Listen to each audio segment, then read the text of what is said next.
Okay, well, we might as well begin then. This is my father. His name is Bruce Brda. My name is Kenny Brda, and this is the interview assignment for ENT 3003. First off, Bruce, would you like to introduce yourself and the business you'd like to be talking about today? Sure. As Kenny said, my name is Bruce Brda. I am Senior Vice President of Systems and Products at Motorola Solutions. What I will talk about is a project that I ran for a couple of years in my prior role, and that is within a big company creating a startup business, which was to more rapidly grow our services and software business than our products business. So we were historically a product or hardware centric company, and we saw a significant opportunity in accelerating our services and software revenues. And that's I'll call it a startup initiative that I led within a big company. So not a traditional entrepreneurial exercise, but an entrepreneurial exercise inside of a big existing company. Okay, great, great. So, next question I'd like to ask is where's the primary location of this business? Motorola Solutions is global. So we're roughly a $6 billion company. That revenue is split roughly 4 billion product and 2 billion services.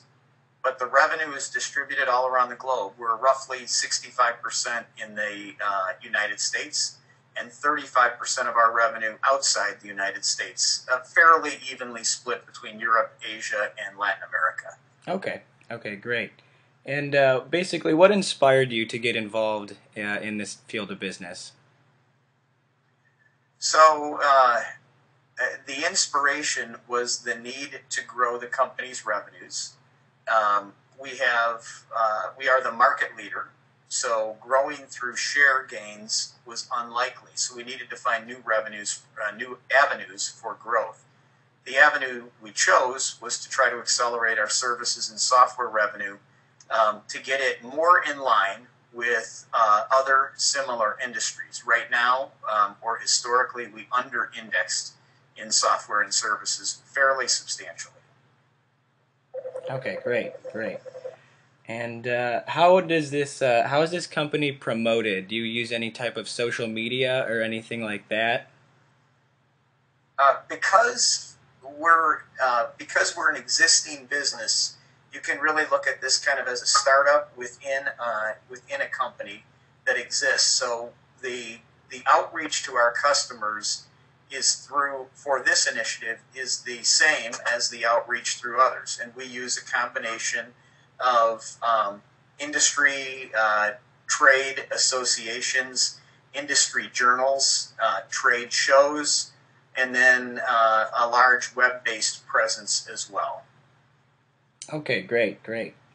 And what type of company incentives are offered to the employees? Uh, I'm not sure if I understand the question.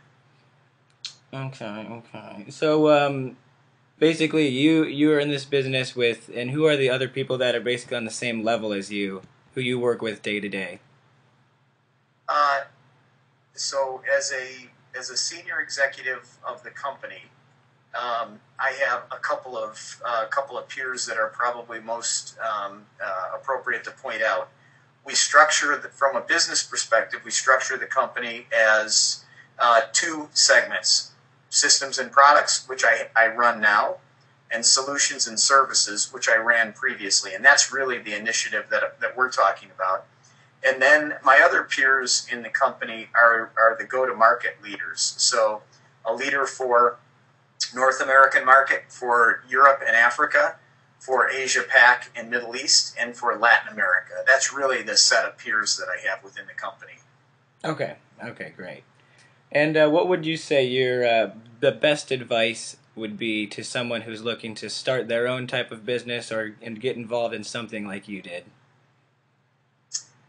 So, uh, in both cases, in the case of what we did within the company, as well as outside, I really believe you have to start with the market you're trying to serve or you want to serve.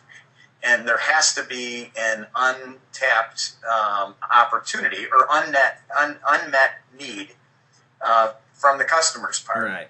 So you always have to start with the customer, not the technology, not not your thought process, but really you got to put yourself in the shoes of the customer and say what needs of the customer aren't being met. So in my particular case, if you think about what we provide to our customers, we sell mission-critical communication systems used primarily by fire, police, emergency services, and then some commercial users like oil and mining, oil and gas, mining, manufacturing use our mission-critical communication systems. The need that the customers had, the technology had gotten so complicated that their ability to operate the equipment and really receive the full benefit of it wasn't being met because they just didn't have the technology know-how in-house. So we came in and took over much of the operation of that equipment and basically positioned it as a service. If you've heard of software as a service, SaaS, this was really mission-critical communications as a service. So the unmet need that the customers had was the technical knowledge to really get the full benefit of the equipment, and that's really what we provided them. But in any case, you got to start with what the customer, consumer, user of goods or services is missing, find that value proposition that will work for them, and then provide that. Okay, great, great. And what type of traveling do you do in regards to this business? So, because it's a global business, I meet with customers as well as our sales forces all around the world. So, our headquarters for North America are here in Chicagoland. Headquarters for Latin America are in Miami.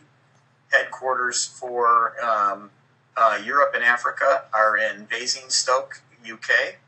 And then finally, headquarters for Asia are in Singapore. But our customers, we have customers in 180 countries around the world. So beyond the headquarters of the business, I often meet with customers all around the globe. Okay, wow, that seems very interesting. And what are some experiences you've had, I guess, unique experiences you've had while traveling the world?